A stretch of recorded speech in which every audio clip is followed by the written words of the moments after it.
नमस्कार।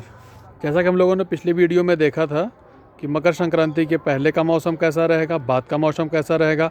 आइए इस वीडियो में हम लोग देखते हैं कि मकर संक्रांति का आध्यात्मिक, पौराणिक एवं वैज्ञानिक दृष्टिकोण क्या है। नमस्कार। मकर संक्रांति। तो मकर संक्रांति पर्व की जब हम बात करते हैं तो मकर संक्रांति क्या होता है? सूर्य जब किसी भी राशि में प्रवेश करते हैं तो हम उसे संक्रांति बोलते हैं। यहाँ तक कि चंद्रमा भी ग्रहों राशियों में संक्रांति करते हैं, परंतु सूर्य संक्रांति को हमारे यहाँ विशेष कहा गया है। और मकर संक्रांति वाले दिन सूर्य राशि चक्र में 10वीं राशि मकर में प्रवेश करते हैं। इस मकर राशि का आधिपत्य शनि ग्रह के पास है, और जो कि सूर्य के पुत्र भी है।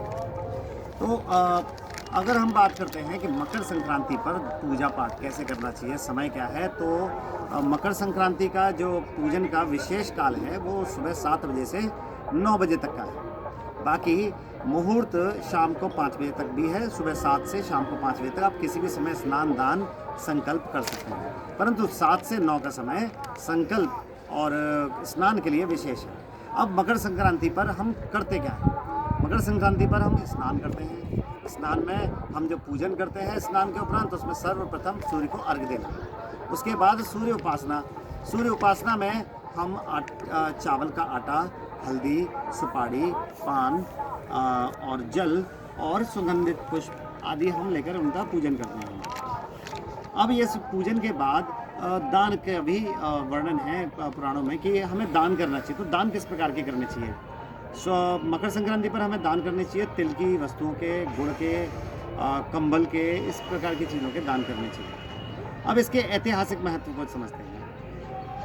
मकर संक्रांति को तमिलनाडु में पोंगल कहा जाता है, जबकि हरियाणा में से मगही कहा जाता है।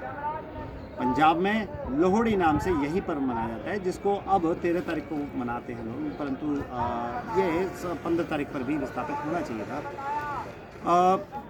नेपाल में इसे मेघा संक्रांति बोलते हैं, जबकि कंबोडिया में इसे माहो संक्रांत बोलते हैं, संक्रांत। ओके। और थाईलैंड में भी इसे संक्रांत बोलते हैं। तो जगह जगह भिन्न भिन्न स्थानों पे, पता है क्यों ये सब भिन्नता होने का कारण क्या है? देखिए, संस्कृत में कहा गया है कि संस्कृति ही संस्कृत आश्रित है। जितने भी हमारे पर्व मनाने का तरीका है, यह हमें हमारी संस्कृति से पता चलता है, और ये जो संस्कृति है वो संस्कृत पे आश्रित है। परंतु ईस्वी सन 1000 के बाद हम लोगों का संस्कृत से जुड़ाव थोड़ा कम हो गया। हम क्षेत्रीय भाषाओं को ज़्यादा अधिक प्रयोग करने लगे हैं। हमारे अंदर भाषा भिन्न होने के कारण हमारे रीति रिवाजों में भी अंतर आने लगा धीरे-धीरे। इसलिए मकर संक्रांति भिन्न भिन्न स्थानों पर भिन्न भिन्न तरह से मनाई जाती है। अब हम मकर संक्रांति के गणतीय पक्ष की विवेचना करते हैं।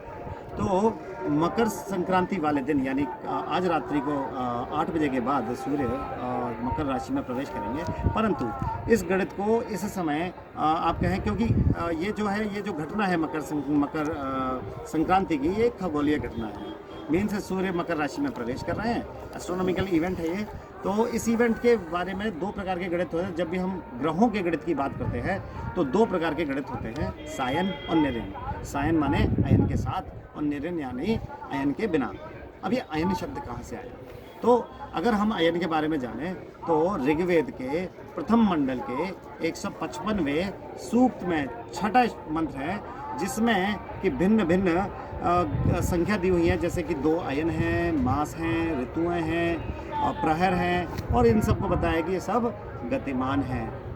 तो वहाँ से हमें अयन के बारे में मालूम पड़ता है कि वर्ष में 2 अयन होते हैं। तो मकर संक्रांति पे जो अयन आरंभ होता है वो उत्तरायण होता है, और कर्क संक्रांति जो कि कुछ इसके 6 महीने बाद ही लगभग होती है, उसको अगर हम जानेंगे तो वो दक्षिणायन होता है। तो वर्ष में 2 अयन होते हैं। उत्तरायण में कहा जाता है देवताओं का दिन होता है, और दक्षिणायन में देवताओं की रात होती है। देखिए, ऐसा नहीं है कि हमेशा ही मकर संक्रांति 14 तारीख को मनाई जाती थी। सन 1902 के बाद से 14 जनवरी को हो रही है, उससे पहले 13 पर भी यह थी, और सन 2600 में मकर संक्रांति लगभग 22 से 23 जनवरी को मनाई जाएगी। और हाँ, अब इस सायन गणित से एक बात आती है कि सायन और निरन का अंतर क्या है। तो सायन और निरन का मुख्य अंतर है कि जो संपात बिंदु है, जो भ्रमण हो रहा है, सूर्य जो भ्रमण कर रहे हैं राशियों में, इसका जो संपात बिंदु है वो कहाँ से है। तो सायन गणित में उस संपात बिंदु को चलायमान माना जाता है, और चलायमान होने की वजह से वह संपात बिंदु एक वर्ष में लगभग 50.28 विकला पीछे की ओर खिसक जाता है, जिसकी वजह से वह अपने उसी स्थान पर 359 अंश भोग कर ही पहुंच जाते हैं। यहीं पर हम निर्यन गणित की बात करें तो निर्यन गणित यहाँ पर कहता है कि जो प्रारंभिक बिंदु है, जो संपात बिंदु है, वह मेष राशि यानी अश्विनी नक्षत्र के प्रारंभ बिंदु से आरंभ होता है, और जिसके कारण 360 अंश का भोग काल जो निकल कर आता है वो लगभग 365 दिन 6 घंटे 9 मिनट 9.72 सेकंड के लगभग बनते हैं। और भारतीय ज्योतिष में हम जो गणित जन्मपत्री आदि के लिए प्रयोग करते हैं वो निर्यन गणित है, सायन नहीं है। सायन गणित का मात्र प्रयोग ऋतुओं के निर्णय में होता है। और आज के समय में आप जानेंगे कि कई जो पंचांग हैं जो सायन गणित पर आधारित है वो 22 दिसंबर को ये मकर संक्रांति बनाते हैं। उसका कारण स्पष्ट कारण है क्योंकि वो अयन का मान नहीं घटा रहे उसमें से, क्योंकि अयन का जो अभी के समय मान है वो 23 डिग्री 52 मिनट के लगभग है। क्योंकि सूर्य एक दिन में 1 डिग्री चलते हैं तो यह अंतर 23 दिन में बढ़ता है, इसलिए इस पर्व में 23 दिन का अंतर हम यहाँ देख सकते हैं।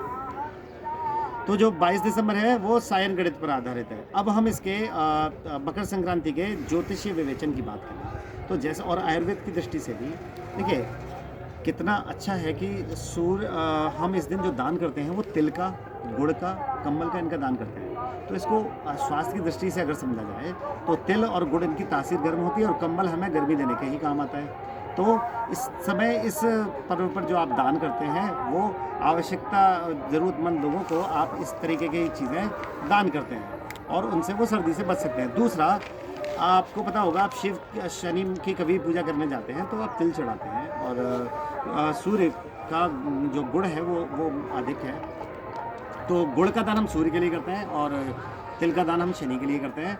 क्योंकि सूर्य शनि की राशि में प्रवेश करते हैं इसलिए हम इन दोनों चीज़ों का दान करते हैं। और इस वर्ष जो मकर संक्रांति पड़ी है इसमें विशेष ये है कि शनि की शचस्पति मकर में हुई है। अब शचस्पति क्या होता है, लगभग 29.5 लगभग 30 वर्ष बाद शनि एक ही राशि में पुनः आते हैं। तो अभी कुछ ही माह पूर्व शनि अभी मकर राशि में प्रवेश किया और अपने मित्र शुक्र के साथ है, और अपने पिता सूर्य से आज उनका मिलन हो रहा है। अब इसकी क्या ग्रह गोचर के फलित है ये तो आप संहिता ज्ञानी बताएं कि क्या क्या होगा, परंतु आज से कुछ दिन तक जन्म लेने वाले जातकों की कुंडली में मकर राशि में सूर्य, शुक्र और शनि ये 3 तो रहेंगे ही रहेंगे। हाँ, ये जोड़ी बहुत अच्छी तो नहीं है, ये युति बहुत अच्छी नहीं है, परंतु अलग अलग विवेचन है, अलग अलग भावों में इनकी स्थिति होने से अलग अलग फल होते हैं। तो इसके बारे में कुछ एकदम नहीं कहा जा सकता कि ये बहुत अच्छा है या बहुत बुरा है। आप लोग अगर गुड़, तिल और कंबल का दान करेंगे तो अवश्य इन ग्रहों के जो नकारात्मक प्रभाव हैं उनमें कमी होगी और आपका दिन अच्छा होगा। और धन्यवाद।